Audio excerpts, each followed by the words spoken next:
Es una bendición estar con ustedes una vez más en este santo lugar, hermanos, porque este lugar es santo. Aquí está la presencia del Señor.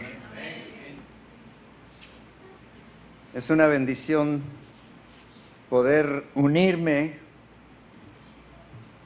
a la iglesia del monte en este precioso acto de humildad, de oración, de examen interior. El Señor les bendiga, hermanos, y vamos a escuchar la palabra del Señor en esta tarde. No sé cuántos minutos tengo, no sé cuánto, pero hasta donde aguantemos, ¿verdad? Cuando estamos hablando de la palabra del Señor, no hay tiempo. El tiempo es de Dios. Voy a invitar a que abran la palabra del Señor en el libro de Joel. Este es el tema de hoy, el capítulo 2 de Joel. Joel 2, vamos a leer el versículo 1. Tocar trompeta en Sión y dar alarma en mi santo monte. Tiemblen todos los moradores de la tierra, porque viene el día de Jehová y cercano está, muy cercano está el día de Jehová.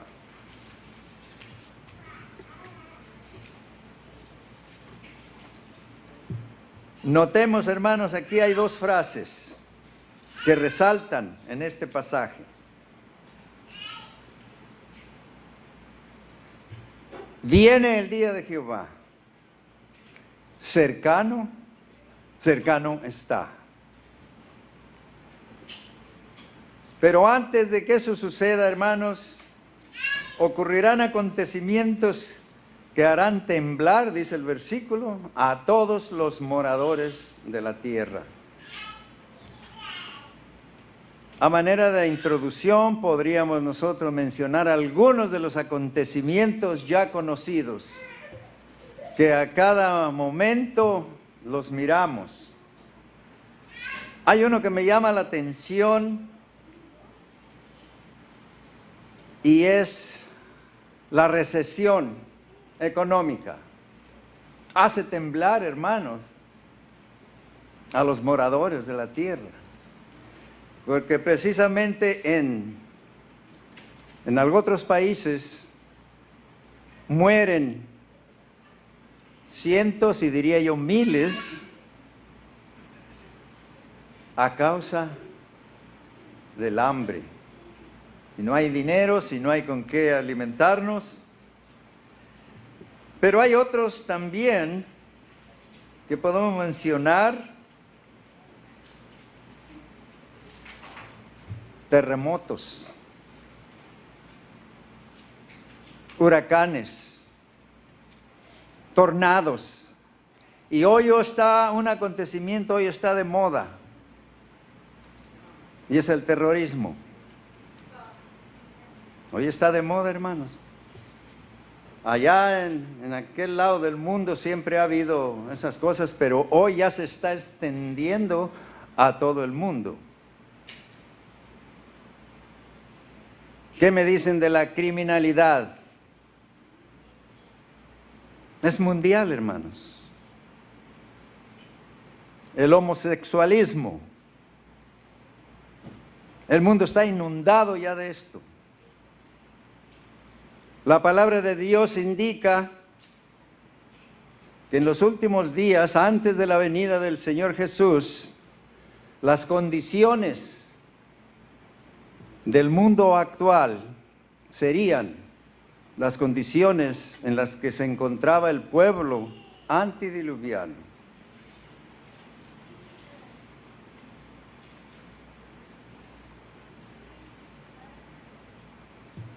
En esta tarde, hermanos, vamos a tratar de entender algunas cosas. en vista de todos estos acontecimientos que estamos mirando y los grandes que vendrán inmediatamente antes de la venida del Señor Jesús, el Señor le habla a la iglesia en general, pero especialmente le habla a la iglesia del monte, a la cual yo me incluyo en este día.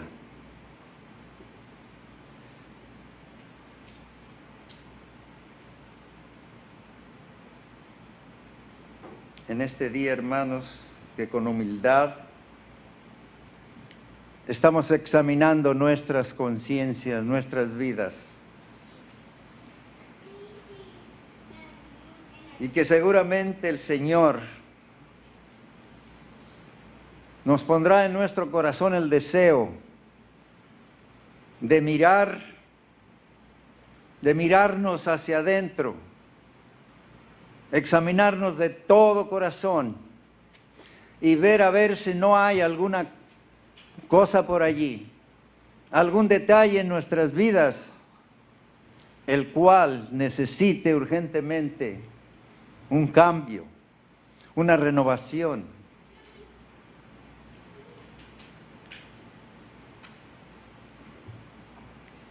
Porque yo escuché una frase mientras estaba allá, el hermano mencionó que nosotros como hijos de Dios tenemos grandes necesidades. Y el Señor está dispuesto a suplirlas. Si tenemos una enfermedad, mencionaba el hermano, si tenemos algún problema económico, el Señor está dispuesto a ayudarnos a resolver esos problemas. Pero hay uno, hermanos, un problema.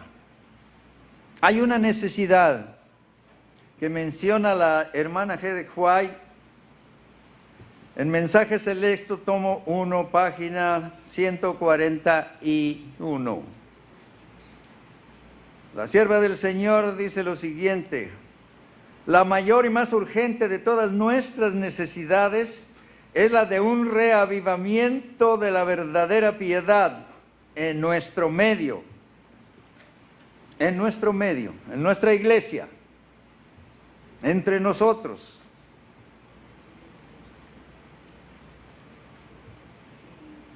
Y luego dice la carta número 51, la hermana G. de White, escrita en 1886, dice lo siguiente: debe haber un reavivamiento cabal entre nosotros. Debe haber un ministerio convertido. Debe haber confesiones, arrepentimiento y conversiones. El apóstol Santiago en el capítulo 5, versículo 16, habla de esto. ¿Por qué confesiones? En algún momento cuando no estamos provistos del poder de Cristo y la comunión del Espíritu Santo, seguramente cometemos algún error, decimos o hacemos algo que no solamente ofendemos a Dios, pero ofendemos también a nuestros semejantes. Por lo tanto, debemos confesar a Dios nuestra falta. Y el apóstol Santiago dice: confesar vuestras faltas unos a otros, orar los unos por los otros, para que seáis sanados. Y concluye diciendo: la oración del justo puede mucho. dice aquí una partecita del párrafo de la hermana G. de Huay, dice, debe haber una conversión genuina. Debe haber una conversión genuina. ¿Qué quiere decir esto? Completa, entera, hacia el Señor. Eso mismo dice el profeta Joel en el capítulo 2 y versículo 12 que leyó el hermano hace un momento. Convertíos a mí con todo vuestro corazón, con ayuno, lloro y lamento. Y eso es lo que estamos haciendo hoy, hermanos. Orando, ayunando, llorando desde lo más profundo de nuestro corazón, quizá por nuestra negligencia, quizá por nuestra indiferencia hacia las cosas que el Señor nos manda. Versículo 13 dice, rasgar vuestros corazones y no vuestros vestidos, y convertíos a Jehová vuestro Dios, porque misericordioso es y clemente, tardo para la ira y grande en misericordia, y que se duele del castigo. Queridos hermanos, el Señor se duele del castigo y no quiere que sus hijos, no quiere que sobre sus hijos caiga la justicia, caiga el castigo que ha de caer sobre aquellos que no rasgan su corazón, sino al contrario lo endurecen. Y Él nos advierte que Él no quiere que a nosotros, como hijos suyos, nos suceda esto. No caiga sobre nosotros ese castigo. Hoy es un día, hermanos, en el cual el Señor nos llama a que nos convirtamos completamente al Señor. A que de una vez por todas entreguemos nuestro corazón. Con oración, llanto y lamento. Lamento por las cosas que a veces, que sabemos que debemos hacer y que a veces no las hacemos.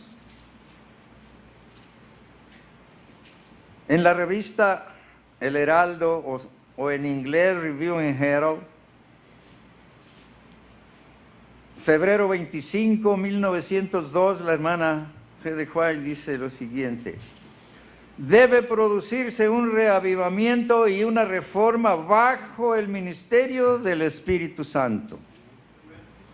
Estamos hablando hoy del Espíritu Santo, ¿no es cierto? Nosotros tendremos mucha voluntad de ser mejores, tendremos buenos deseos a veces de hacer las cosas que el Señor nos manda, pero nosotros no lo podemos hacer solos, hermanos. Nosotros necesitamos, para obedecer a Dios, necesitamos que el Espíritu Santo tome posesión de nuestra vida, que guíe nuestros pasos, que guíe nuestra vida, que nos asesore, que caiga su influencia sobre nuestras vidas. Es la única manera que nosotros podemos rendir nuestro corazón al Señor. Sigue diciendo, el reavivamiento y la reforma son dos cosas diferentes. ¿Qué es el reavivamiento? Ella dice, el reavivamiento significa una renovación de la vida espiritual. Una renovación, ¿escuchan bien? Una renovación de la vida espiritual. ¿Será que en mi vida se necesita una renovación? Eso cada uno lo sabemos, queridos hermanos. El Señor solamente nos dice lo que debemos hacer, lo que necesitamos.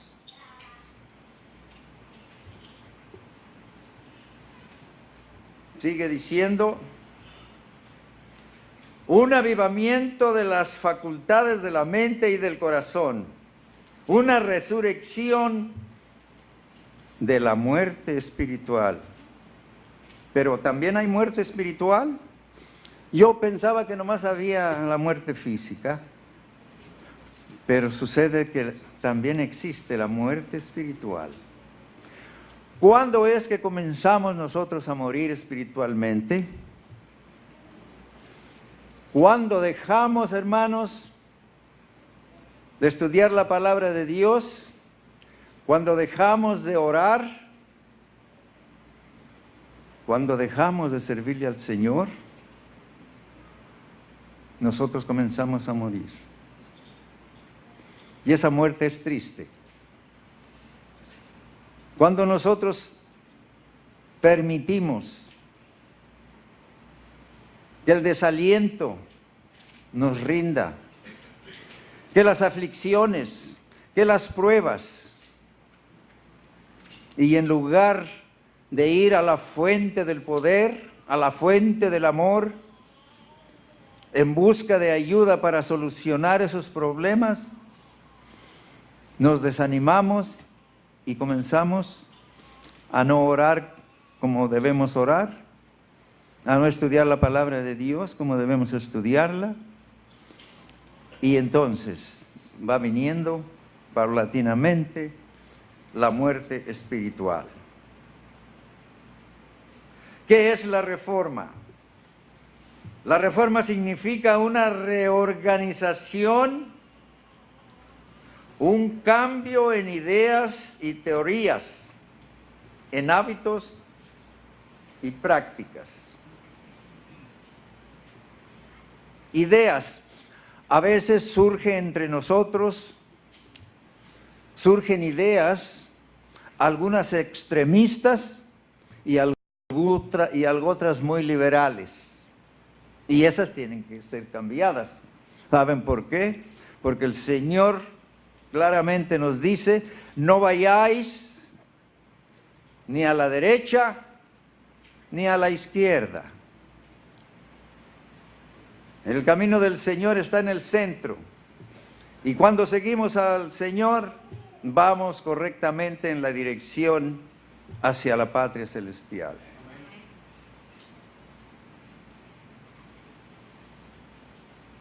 Sigue diciendo la sierva del Señor, la reforma no producirá un buen fruto de justicia a menos que esté conectada con el reavivamiento del Espíritu Santo. Otra vez menciona al Espíritu Santo.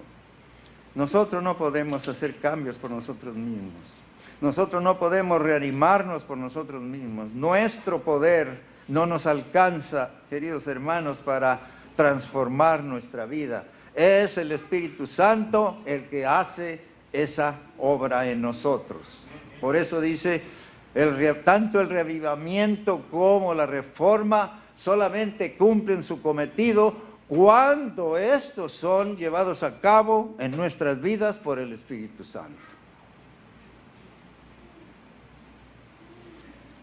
El reavivamiento y la reforma han de hacer su obra designada. Y al hacerlo deben fusionar. ¿Qué es fusionar?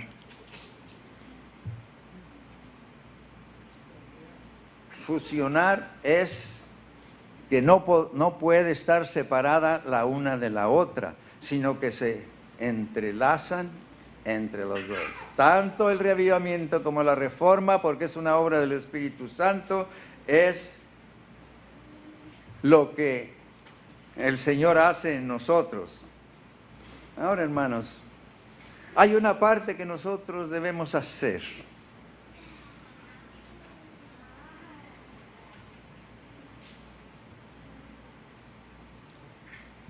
Debemos hacer o permitir que sean hechas en nosotros algunas cosas. Y hay también otra cosa que debemos hacer, es pedir poder, capacidad, sabiduría para realizarlas. En algunos casos debemos pedirle al Señor que nos dé el deseo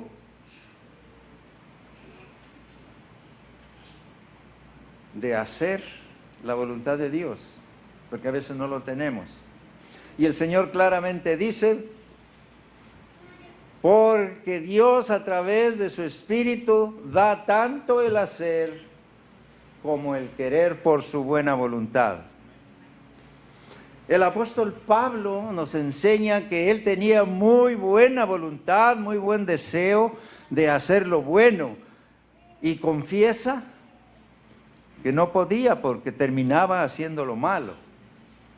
Y se preguntaba por qué le sucedía esto, y hasta que encontró que muy dentro de sí había otra ley, que es la ley del pecado. Y esta no le permitía hacer la voluntad de Dios. Pero encontró el remedio también. Ahí en el capítulo 8 de Romanos, ahora dice,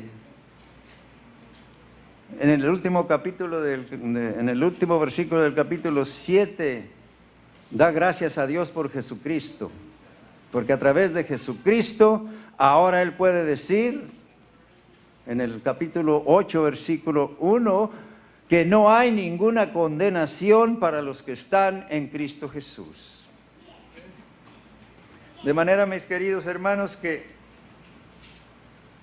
el Señor tiene todos los medios que necesitamos para hacer su santa y divina voluntad.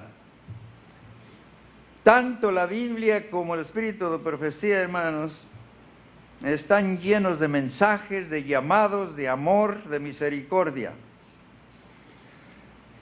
En el libro de Amós, capítulo 4, versículo 12, nos hace un llamado de amor. En la última parte dice, prepárate para venir al encuentro de tu Dios, oh Israel. Le habla a Israel. Y este mensaje es para el Israel moderno que somos nosotros. Los mensajes de la Biblia nunca han caducado. Son para el pasado, para el presente y para el futuro. Efesios 5, versículo 14. Dice, por lo cual dice, despiértate, tú que duermes, levántate de los muertos y te alumbrará Cristo. Claro, está hablando espiritualmente, mis hermanos. Levántate, despiértate. ¿Han ustedes sentido sueño después de que terminamos de comer y por allí en una hora, hora y media o 2 horas empiezan a cerrarse los ojos, el metabolismo empieza a trabajar y el sueño nos vence? También, hermanos, cuando el sueño espiritual nos vence, nos ponemos a dormir. Nos volvemos pasivos, venimos a la iglesia y nos vamos. A veces, como decía al principio, nos da flojera orar, nos da flojera estudiar la palabra de Dios. Y aquí el Señor nos dice, despiértate, levántate de los muertos.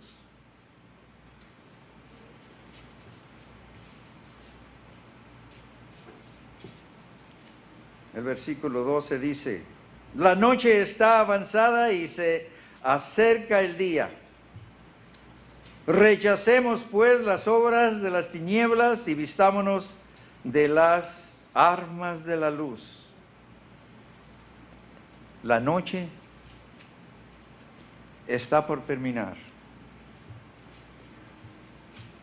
El Señor está por venir, queridos hermanos. Y nosotros debemos despertar, debemos levantarnos de ese sueño. Segunda de Corintios 7:1. Así que, amados, puesto que tenemos tales promesas, limpiémonos de toda contaminación de carne y de espíritu, perfeccionando la santidad en el temor de Dios.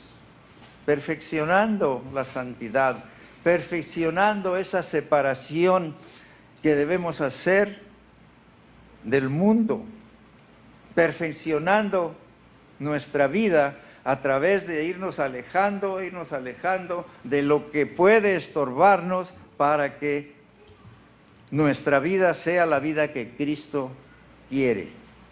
Él quiere que nosotros reflejemos su carácter en el de nosotros. Hay hermosas razones, mis queridos hermanos, por las cuales debemos entregar todo nuestro ser a Cristo Jesús y pedir que el Espíritu Santo guíe nuestros pasos y ejerza su poder en nuestras vidas. La más hermosa de todas las razones es la que encontramos en Primera de Juan, mis hermanos, capítulo 3, versículos 2 y 3. Primera de Juan, capítulo 3, versículos 2 y 3, que dice: amados, ahora somos hijos de Dios y aún no se ha manifestado lo que hemos de ser. Pero sabemos que cuando Él se manifieste seremos semejantes a Él, porque le veremos tal como Él es. ¿Cuántos quieren ver al Señor? ¿Cuántos quieren ver a Cristo cuando Él venga?